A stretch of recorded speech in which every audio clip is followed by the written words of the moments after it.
একদিন এক সবুজ বনের মধ্যে একটি খরগোশ খুব অহংকার করে বেড়াত। সে সব প্রাণীদের বলতো, আমি এই বনের সবচেয়ে দ্রুত প্রাণী। কচ্ছপ চুপচাপ তার কথা শুনত, কিন্তু একদিন সে সাহস করে বলল, তুমি দ্রুত ঠিকই, কিন্তু আমি তোমার সাথে দৌড় প্রতিযোগিতা করতে চাই। সবাই হাসতে লাগল। খরগোশ তো আরও বেশি হেসে বলল, তুমি আমার সাথে দৌড়াবে? ঠিক আছে, দেখি তোমার সাহস। পরদিন সকালেই দৌড়ের আয়োজন হল। শিয়াল বিচারক হল, আর সব প্রাণীরা দেখতে এল। দৌড় শুরু হওয়ার আগে কচ্ছপ শান্তভাবে প্রস্তুতি নিল, আর খরগোশ আত্মবিশ্বাসে ভরপুর। 1, 2, 3। শিয়াল চিৎকার করতেই দৌড় শুরু হল। খরগোশ দ্রুত ছুটে গেল, আর কিছুক্ষণের মধ্যেই অনেক দূর চলে গেল।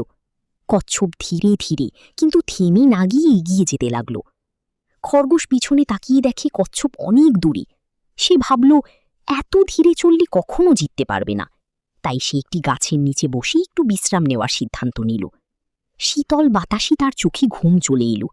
একটু ঘুমিয়ে নি ভেবে সে ঘুমিয়ে পড়ল। এদিকে কচ্ছপ ধীরে ধীরে সামনে এগিয়ে যেতে লাগল। সে থামল না, বিশ্রামও নিল না। অবশেষে সে খরগোশকে ঘুমাতে রেখে নিঃশব্দে সামনে চলে গেল। কিছুক্ষণ পর খরগোশ ঘুম থেকে উঠে দেখে সূর্য অনেকটা উপরে উঠে গেছে। সে দৌড়ে এগিয়ে গেল, কিন্তু ততক্ষণে কচ্ছপ প্রায় শেষ লাইনে পৌঁছে গেছে। সব প্রাণীরা চিৎকার করতে লাগল, কচ্ছপ জিতছি, কচ্ছপ জিতছি। খরগোশ সর্বশক্তি দিয়ে দৌড়ালো, কিন্তু ততক্ষণে দেরি হয়ে গেছে। কচ্ছপ ধীরে ধীরে শেষ লাইন পার করে জয়ী হল। সবাই হাততালি দিল।